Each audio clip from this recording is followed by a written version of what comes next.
How did Olmsted stay so prolific?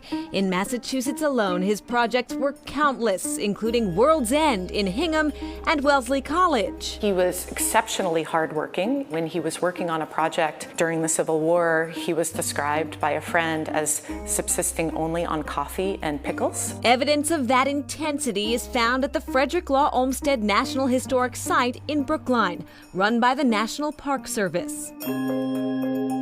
Here, Olmsted trained his two sons, John Charles and Frederick Jr., to take over the business and keep it going.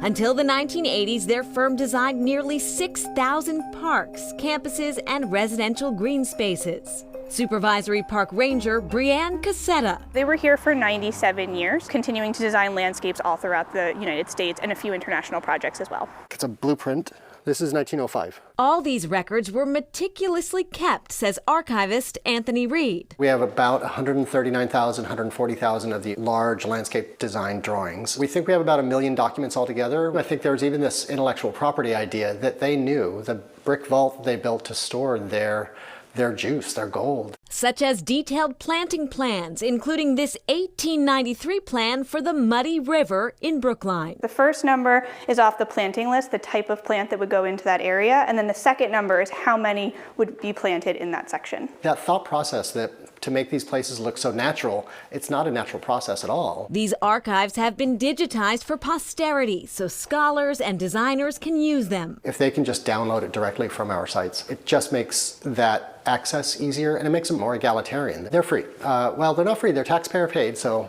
thank you for that.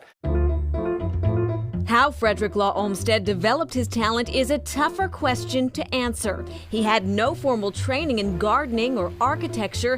He was a late bloomer who grew up in a wealthy Connecticut family. He doesn't settle into landscape architecture until he's in his 40s, which today isn't so odd, but in the 1800s, that's a little abnormal. He's a farmer, he's a writer, he tries 18 months on a ship to China, he's the president of a gold mine, he's the secretary of the United States Sanitary Commission during the Civil War. Throughout his life, however, one goal persisted, says Cassetta. He was always kind of looking for a purpose in life, and he was always looking to somehow make life better.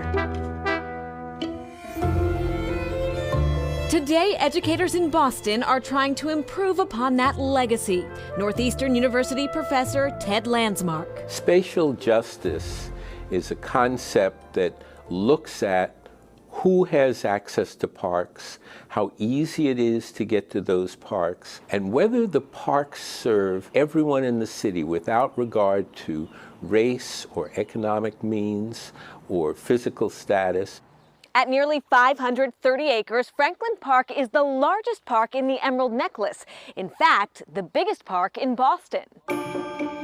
Best known for its zoo and public golf course, Franklin Park connects Jamaica Plain, Roxbury, and Dorchester. It's the jewel of Olmsted's Emerald Necklace, and so we need more, and we've always gotten less.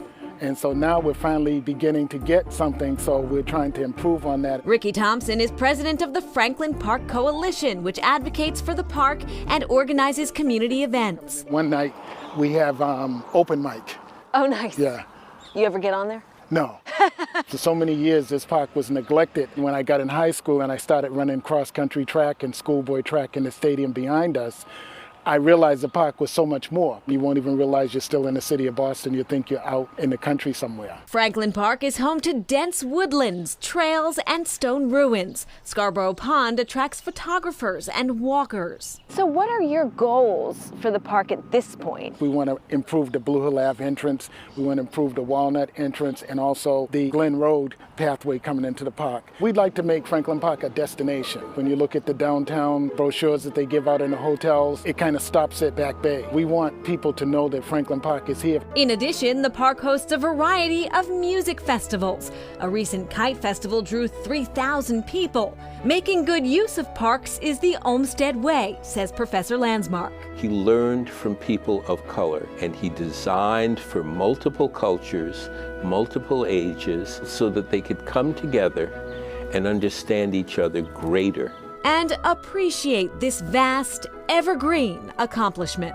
Olmsted was the kind of designer who was able to see into the future and to imagine how we, in the year 2022, might use a park that he designed more than a century and a half before. I think we should add that his story really should be made into a movie. He had an unusual career path. He married his brother's widow. He basically forced his sons into the family business, and he was known for his powerful charm. Yeah, some historians believe he may have been bipolar as well. Not really sure about that, but they think it's a possibility. Yeah, he did a tremendous amount and started, as she said, sort of later on in life, which is incredible. By the way, until that movie is made, if you want to see Jerry Wright, you can see him in person. He's an Olmsted reenactor who performs all over New England.